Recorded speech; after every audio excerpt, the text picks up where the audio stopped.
Howdy ho there, my lovies. Welcome back to Crazy But Not Dangerous. I'm Shorty Fun. Welcome to my kitchen here in Glendale, Arizona. And you want to see something sad? I'll show you something. It's just downright pitiful. My cake plate is empty.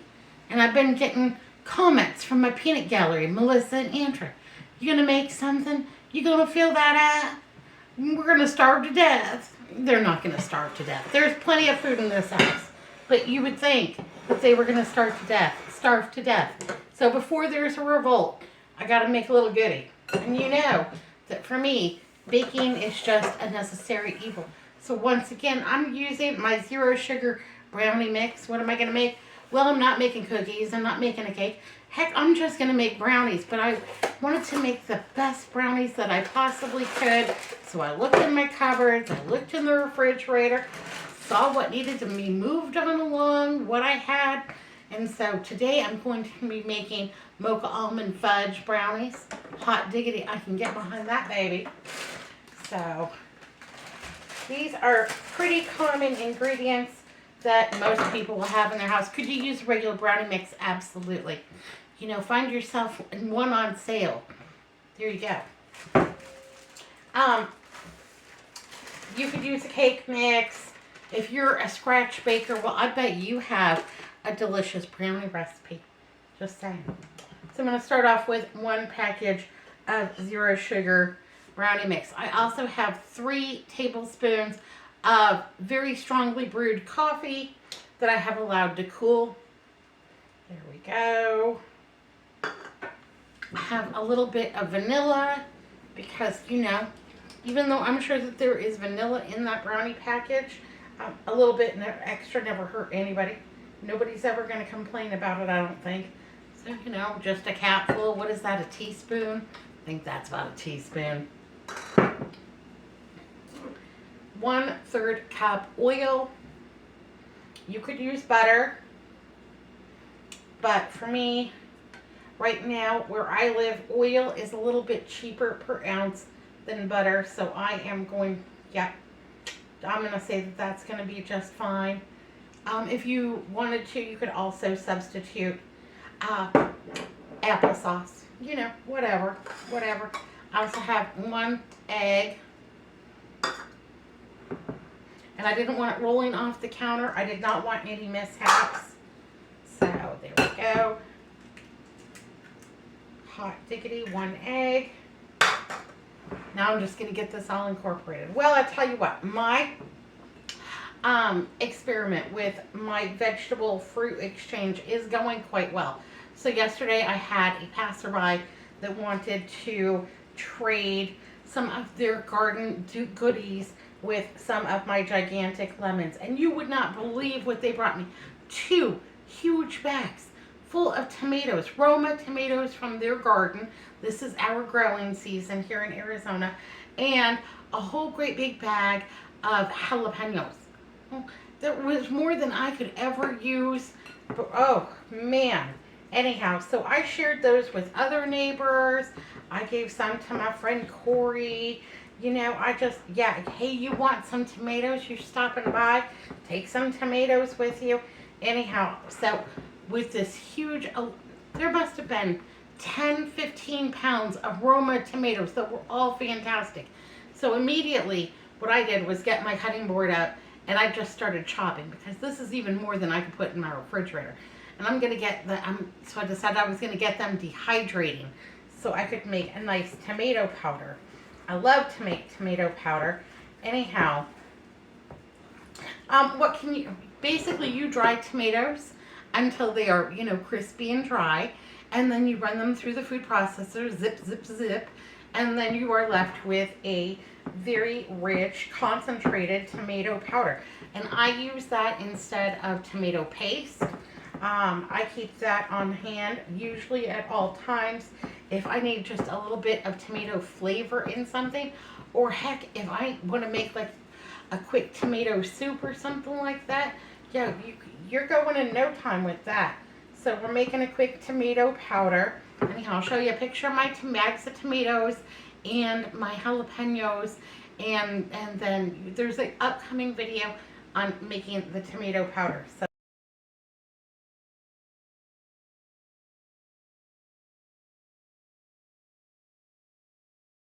I was really excited that my fruit and vegetable exchange has been going over well. And, you know, something different on next door than just everybody moaning and complaining about barking dogs and, you know, the neighbor's car alarm that goes off at 3 o'clock in the morning. Now, I'm not thrilled when my neighbor's car alarm goes off at 3 o'clock in the morning, but I get up, I go out there and look. Is anybody stealing my neighbor's car? Do I need to call 911? Nope, no, everything's fine. I just go back to bed. I don't worry about it. All right, I need to get this preheated to 350 degrees. That's the temperature that we're going to cook these brownies at. I have already prepared my baking sheet or my baking dish. This is an 8x8. And I'm going to go ahead and this is a very thick brownie batter. These brownies are very fudgy and delicious. You would never know that they're sugar-free. I don't tell people. So, here we go. Hey, hooray. Want to make sure I get every drop. I paid for it. I want it all. So yeah, I got a lot of really nice tomatoes. Those are super exciting. My tomatoes, well, they're still not doing much yet. But fingers crossed, any day now. Any day. Other than that, is there anything new going on here? Not much. You know, we're just living. Just try to keep it going. And, yeah, it's 77 here today. It's very warm, very delightful. Hazel, she's in her little dog bed taking her mid-afternoon nap. She knows that she won't be getting any brownies, so she won't be coming in here to beg. The kitty cats are okay. So an update on Morse. Morse is the white cat with the black and brown spots. Anyhow, a neighbor, he was over begging at a neighbor's house. Like, I don't feed him enough, but he was over begging at a neighbor's house. The neighbor has fallen in love with him and anyhow has taken him inside. Now, we cannot take the cats inside because Andrew and I are both terribly, terribly allergic to cats. We love them. And when strays show up at our house, you know, we provide food and medical care, and Hazel's getting a drink of water. She's slurping. Anyhow, we provide them with food and medical care, but we are more allergic than just taking like a pill or a shot. It's pretty much like, oh Lord, cats, 911, there's hives, there's difficulty breathing, the whole 9 yards. So we cannot take the kitty cats inside, but you know, for feral cats, we do provide health care and food and love. There's love there, but from a distance. F. Scott Fitzgerald, on the other hand, does not want you to pet him. He hisses at you every time you go by, but then he gives you these eyes and like, meow. It's like a half-hearted meow, like, all right, you're not as bad as I want you to think that I think you are, but yeah, don't get too close and don't pet me and just love me from afar. So we can dig that. So we've got our coffee. That's going to give us kind of that mocha flavor. It's going to bump up that rich chocolatey flavor. And we're gonna add a few more things. Now I have a little bit, about a 1/4 cup of almond butter in here. It's a natural almond butter, so it's been in my refrigerator. And I can tell you that this is hard as rock. It was the last little bit of almond butter in there, and I want to move it on along. It's not getting any younger or better looking. Neither am I. Anyhow, I'm gonna zip this in the microwave for about 15 seconds. I don't want it to be, I just want it to be easier to maneuver. Okay, so I've got about corner to corner, yay hooray, and I just prepared that with a little bit of the oil. Since I had it already out, just used a paper towel, oiled it up, got that all ready so it won't stick, fingers crossed. Okay, so I have about my 1/4 cup of almond butter. Could you use peanut butter? You betcha. Cashews, hot diggity. Yeah, whatever nut, you know, whatever nut you want to use. Sometimes you feel like nut, sometimes you don't. Anyhow, I'm just going to give this a few dollops around on here. And maybe I could have nuked this up a little bit more, but you know what? We'll get there. It'll be fine. It'll be a-okay. I'm not worried about it. We're just cooking. You know, we're not curing cancer. We're not solving the world's problems. And honestly, if someone gets a big old bunch of almond butter, are they going to complain about it? Not at my house. Not at my house. Then I'll just use this knife and kind of swirl it around in here. Yes, please, and thank you. That will be just fine. I bought this almond butter for a recipe a while back, and the recipe was delicious, but nobody really liked the almond butter, like an almond butter and jelly sandwich. That was not a hit at our house. Everybody, we just want regular peanut butter, and we are house divided. Some of us like crunchy, some of us like creamy, and so you just get what you get. You get whatever was on sale and available at the grocery store. I don't have enough life left for all this stuff. All you people and your demands. I try to accommodate them all, but yeah, sometimes you're just gonna have to eat creamy. Sometimes, I'm just gonna have to eat crunchy. That's just the way the peanut butter sandwich unfolds. Okay, so I got that swirled around in there. Think that oh yeah, it's got that coffee smell, that chocolate smell, that almond smell. I have a little bit of sugar-free chocolate chips. They look delicious. They taste like semi-sweet chocolate chips. And anyhow, I ended up having to get those on Amazon because they are never in stock at any of my grocery stores. They come in and they're gone in New York minutes. So, I just had to get them online through Amazon. And so I am using them judiciously. And I'll just go ahead and sprinkle those right on top. Yay, hooray. Well, maybe this corner is a little sparse. Move them all. Give them a nudge. Just give them a little bit. Oh, yeah. Those are going to be good. Those are going to be fantastic. I can hardly wait. All right, I'm waiting for my oven to preheat. And other than that, it's bright, it's sunny, it's 77 degrees. I got good news though. On Friday, we are expecting all-day rain. And I don't know if it's going to be an all-day drizzle or if it's going to be a deluge. I'm not sure, but I am looking forward to it. I like to watch sappy movies on a rainy day. Love story, beaches, mermaids. I love Cher. Anyhow, I'm going to watch sappy movies, and I'm going to watch the rain come down. Oh, Anne of Green Gables.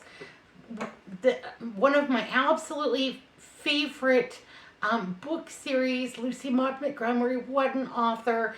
Anne of Green Gables. I could watch the whole series. Now, the whole series, I've got like the packet, the special anniversary edition that Andrew got me.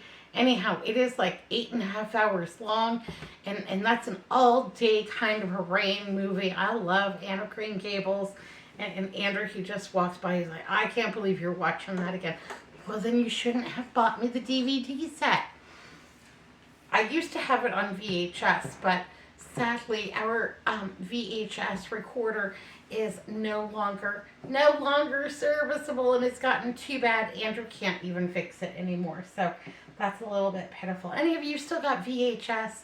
I remember when we got our first VHS, and I was so excited because we would go to work, and at that time, I was working at my my office job downtown, and I worked 10 a.m. to 7 p.m. And then by the time I got off work, which was never on time, and then drove home and yada, yada, yada, we would be missing X-Files. And it was a crime. And so I said, we have got to get a VHS recorder. And so we got a VHS and some blank tapes, and we would program it. It took a long time to figure out how to program it. Yeah, we had a lot of effort went into programming that video cassette recorder. Anyhow, we would tune it up to X-Files, and then at 10 o'clock, when we had eaten and settled in for the night and what have you, then we would turn on X-Files, and we would watch, and You know, we had those tapes for a very, very long time, never knowing that, you know, in the coming, you know, decades, that you could just stream X-Files anytime that you wanted. But, you know, we watched them over and over and over again. And then finally, I was cleaning out a closet and I said, okay, well, you know what? I think it's time.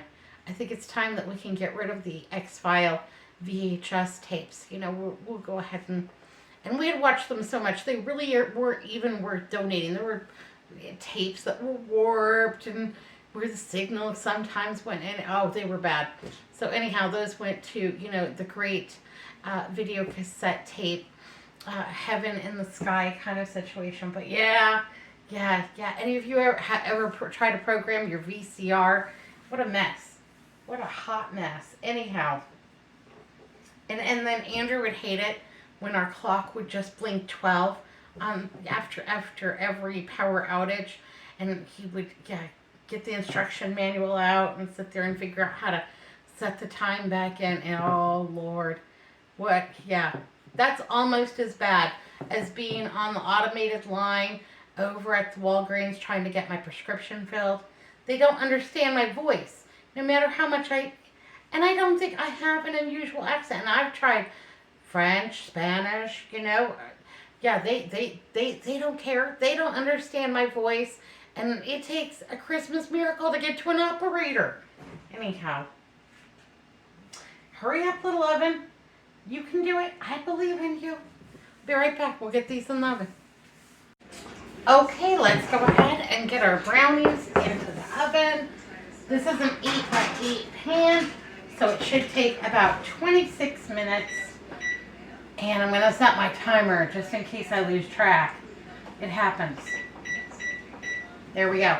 Hot diggity. I don't want to burn my brownies up. That's for sure. Alright, well, my Mocha Almond Fudge brownies just came out of the oven. They smell fantastic. Yay, hooray. Just going to leave them out here to cool for a little while.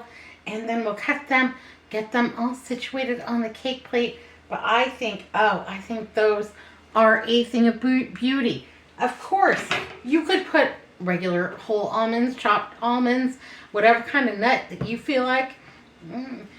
Anyhow, you could. I didn't have any nuts, but I wasn't about to let that stop me. And in this house, like I said, we're kind of nuts divided. So, yeah, some people in my household would have appreciated nuts like me, and other people just, oh, nuts. Anyhow, you know, I'm trying to please the masses. Really, probably all I should worry about is please my own self. But I love them, and I don't mind catering to them a little bit. But I will let these set out and just finish cooling. They're going to be fudgy. They're going to be delicious. They're going to be terrific. Yay, hooray. Well, hot diggity, my brownies cooled. Oh, they smell so good. Melissa came in here and she just couldn't help but have one out of that 8x8. I did cut out 12 brownies, and so that will keep us going for quite a while. They look fantastic, smell even better, and I have to admit that I had a little bit off of the side, you know, a little bit that stuck to the side just a little bit, and they were fantastic. They are so good. Yay, hooray. You know, it's not rocket science. It was a cake. It was a brownie mix in a box. But, you know, we did some things to it. We added the love. That's the important part. Absolutely. All right, my lovelies. Well, yay, hooray for another zero sugar dessert. You know, whatever you can do. We're going to count it as a win. Yay, hooray. All right, be good, be careful. Look both ways. I'll see you next time. Thanks for watching Crazy But Not Dangerous. Bye now. Big old smooches. Huge squeeze-a-ronies.